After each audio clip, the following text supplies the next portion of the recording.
त्यामुळे नावात खूप काय ठेवलेलं आहे. तर आपलं नाव म्हणजे काय, या ठिकाणी इंग्रजीचं डेफिनेशन, या डेफिनेशन म्हणजे व्याख्या, डेफिनेशन म्हणजे व्याख्या या ठिकाणी दिलेली आहे. इंग्रजीत दिलेली आहे, मराठीत दिलेली, की आपण दोन्ही समजून घ्यायचं. काय म्हणतो या ठिकाणी, the nouns are the names, काय आहे ती कोणता शब्द आहे तो, that are the names of things, अशा काही वस्तू आहेत. माझ्याकडे थोडं आहे, ऐक पदार्थ आहे, या ठिकाणी फळ आहे, हा सुद्धा एक वस्तू आहे. थिंग्स, ओके, पीपल माणसे, पीपल म्हणलं तर माणसे म्हटल्यानंतर तुम्ही फक्त माणसामध्ये फक्त माणसंच म्हणजे त्या स्त्रिया पण आल्या आणि पुरुषही आल्या.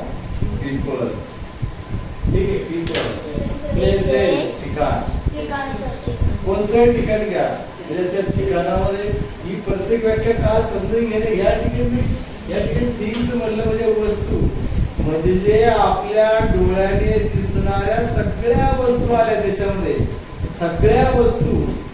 त्यानंतर या ठिकाणी पीपल म्हणजे तर सगळे सजीव प्राण्यामधला जो मनुष्य मानव घटक आहे त्यातला स्त्री पुरुष म्हातारा तरुण मुलगा मुलगी सगळे, ठीक आहे.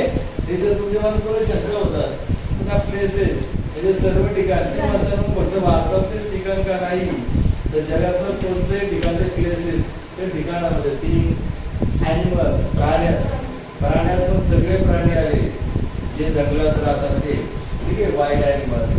तर मग या शहरात राहणारे सुद्धा. क्वालिटीज म्हणजे गुण विशेष काय आहे, what is you have the qualities, I have a good singer, I have a actor, I have a teacher, okay, it's are the qualities. ते काय आहे तुमचे गुण विशेष आहे तुमच्यावर. ते गुण विशेष वेगळं काय, सर मी फार छान स्वयंपाक करते, sir I am so good dancer, sir I am so good singer, sir I am so good fighter, sir I am good writer, I am so reader वगैरे वगैरे, आय एम सो स्पीकर, मी चांगला वक्ता आहे. याच स्वरूपामध्ये qualities काय तुमचे ते सगळं आता तुम्हाला उदाहरण द्यायला लागले. गुण विशेषण,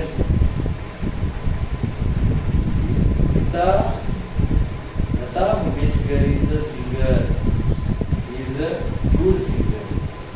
Lata Mangeshkar is a singer, but he is not only good singer, but he is not only singer, but also a good singer, a sweet singer, और मधुर गायक आहे.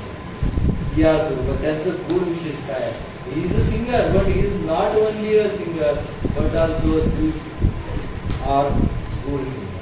Okay, I am a teacher, but I am not only a teacher, I am also guidance you have. तुम्हाला guidance सुद्धा करणार आहे का, ठीक आहे, मार्गदर्शन करतो. तुम्ही जर फक्त माझ्याच आई वडिलांचं मुलगा आहे असं नाही, तुम्ही असे म्हणता I am not only my mother फादरच डॉक्टर और son and also your student, मी तुमचा विद्यार्थी सुद्धा असं तुम्ही सांगू शकता. ओके, आयडियाज, कल्पना ती सुंदर आहे. मला डोक्यात एक कल्पना सुचते की मला उद्या चंद्रावर जायचं. It's idea. माझ्या डोक्यात एक फार वाईट कल्पना आली की माझ्या दुश्मनाला मला झैर पाजायचं. माझ्या डोक्यात फार विचित्र कल्पना आली की मी एकाच वेळेस एकाच क्षणाला लाखो लोकांना गोळ्यानं मारेन.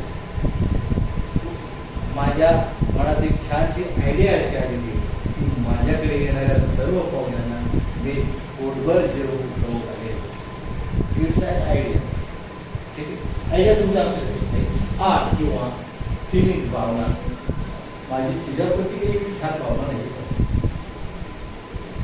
You are student good not good. तुझ्यावरती तू विद्यार्थी छान आहे, तू चांगली मुलगी नाही, ही माझी भावना आहे. It's my feeling. I am giving only the example. मी उदाहरण देतोय बरं, तुम्ही सिरियसली घेत जा. तुला एक उदाहरण दिलं जाते त्याला seriously take it is easy, त्याला फिलिंग्स. तर याला मराठीतून काय म्हणते, वस्तू, व्यक्ती, स्थळ, प्राणी, गुणविशेष, कल्पना किंवा भावना यांच्या नावा